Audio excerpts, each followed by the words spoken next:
Thank you very much, Anne. I will now call on Larry Berg, the President and CEO of the Vancouver Airport Authority, to report. Well, thank you, Mary, and thank you for coming out. Let me add my welcome. Well, for my part, it's kind of hard for me to believe I've stood in front of this group for 15 years now. And it's an opportunity that I've enjoyed for the most part. Because of the importance of staying connected and having open communication with each other.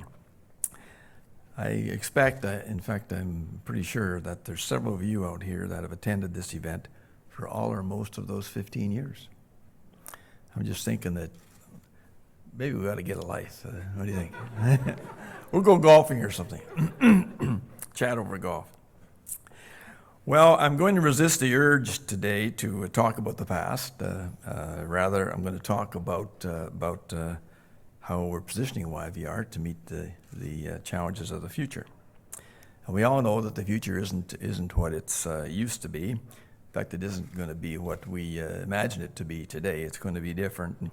But we do know for sure that we're into very much of a global community, global corporations, global competition, global tourism, global economy. We all feel the effects and see the effects of our global economic situation on a daily basis. But what we do know is that in this environment, the importance of airports are growing. And also very importantly, the competition among airports is getting increasingly fierce, particularly airports that want to act as we do as gateways to the Asia Pacific. So I'm going to describe what we are doing to face a growing competition and ensure that YVR continues to be an economic engine for BC. Well, last year at this meeting, I described our 10-year, $1.8 billion strategy to keep YVR one of the best airports in the world.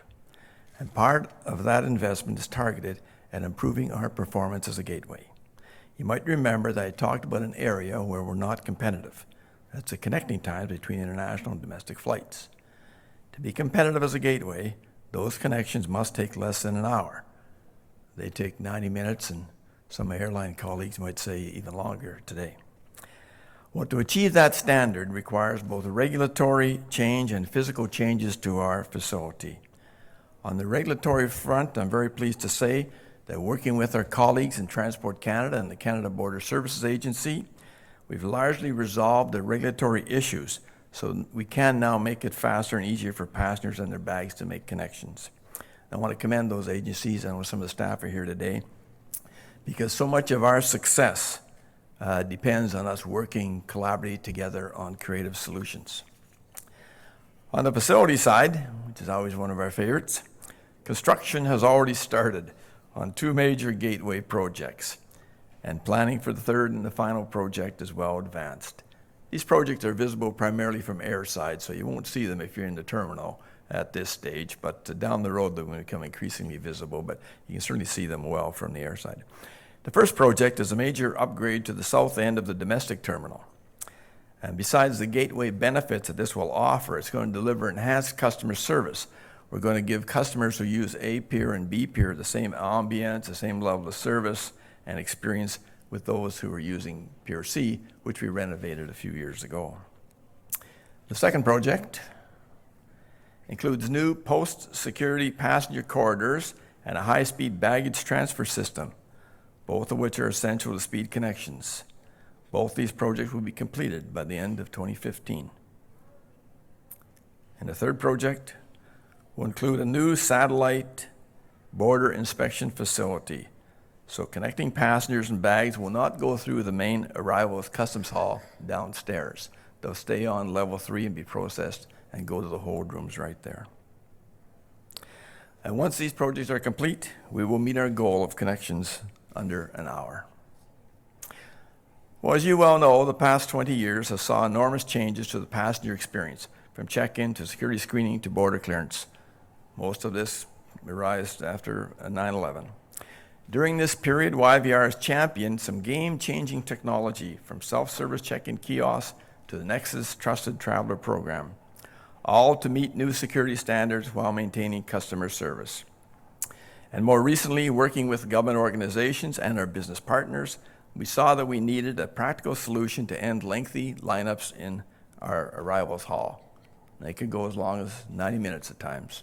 I'd get emails from folks who were standing down there telling me. So we applied our knowledge of self-service technology and developed the automated border clearance program where Canadian residents arriving back in Canada can use a kiosk to complete border formalities. And as Glenn mentioned, we've sold this technology to Toronto and Montreal airports to help them ease congestion in their customs hall as well.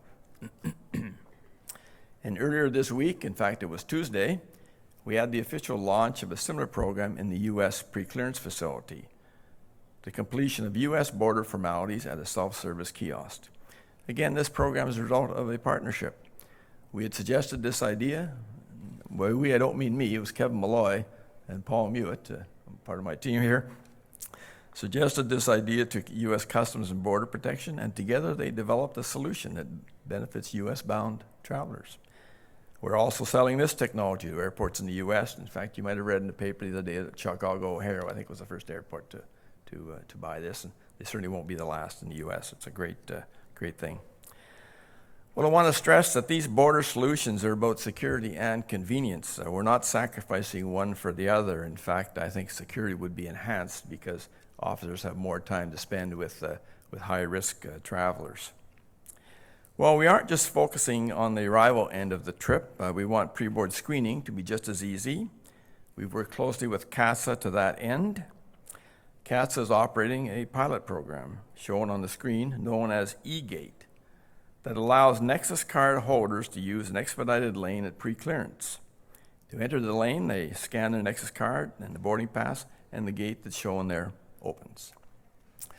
So as you can see, we strive to develop new ways of achieving the shared goal of all our business partners, which is getting the passenger safely, securely, and efficiently from the front entrance to the plane and vice versa.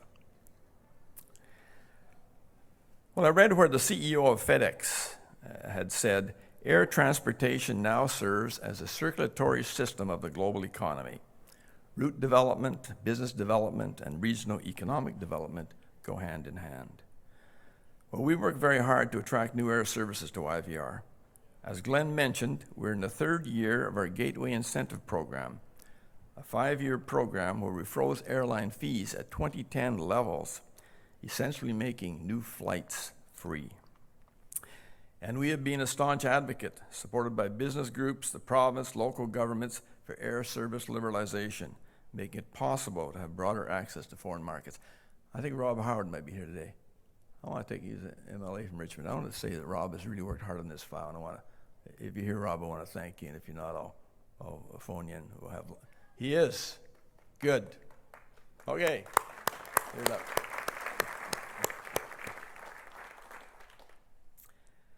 Well, again, this is about making BC more competitive. It's also about creating jobs and opportunity.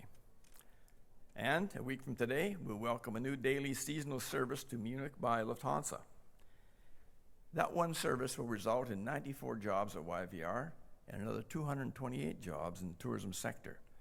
Together, add 18 million to BC's GDP and 6.4 million in additional income taxes paid. And if we look at all the new services this summer, more flights to China, Washington, to New York, others as well as Munich, they generate 650 jobs at the airport and in the tourism sector and collectively contribute 40 million to BC's GDP.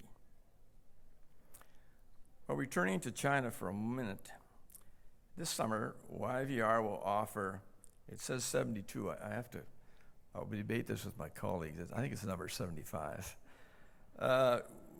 Weekly frequencies to China, that's 10 flights a day, including Hong Kong. That's more than any other North American airport. I think LAX is in the 60 plus in some numbers there. And if you go back to 1992, when the airport authority got going here, there were 16 flights a week into China, 14 to Hong Kong, Cathay and Canadian, and two times a week into Shanghai. So this has been a tremendous market for us. And we focused on this market, of course, because it's the world's fastest growing aviation market. And that's these are very, of course, the size of the population, of course, drives this traffic. Another building block for the airport's future is that we have to keep costs to the airlines and to our passengers as low as possible. It's no secret that we're competing with Bellingham and Seattle and other gateway airports as well.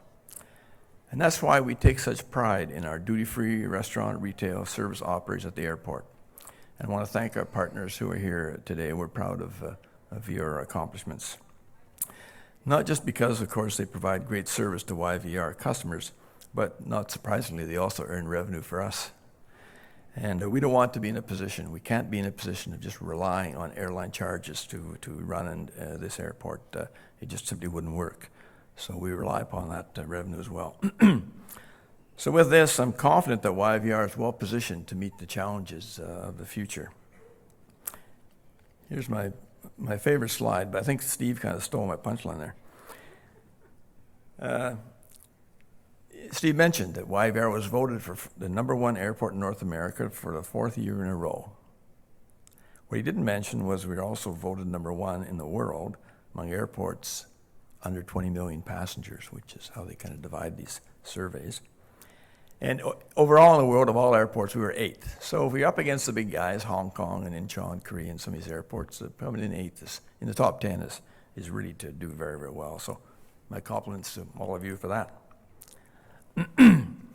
Well, operating an airport is very much a team sport. There's 23,000 people here on the island, and they contribute to making this airport what it is, really. And I can't thank all these people, of course, individually. I would much like to, but we're going to have an airport community reception at a later date, and I'll get a chance to speak again and at that time.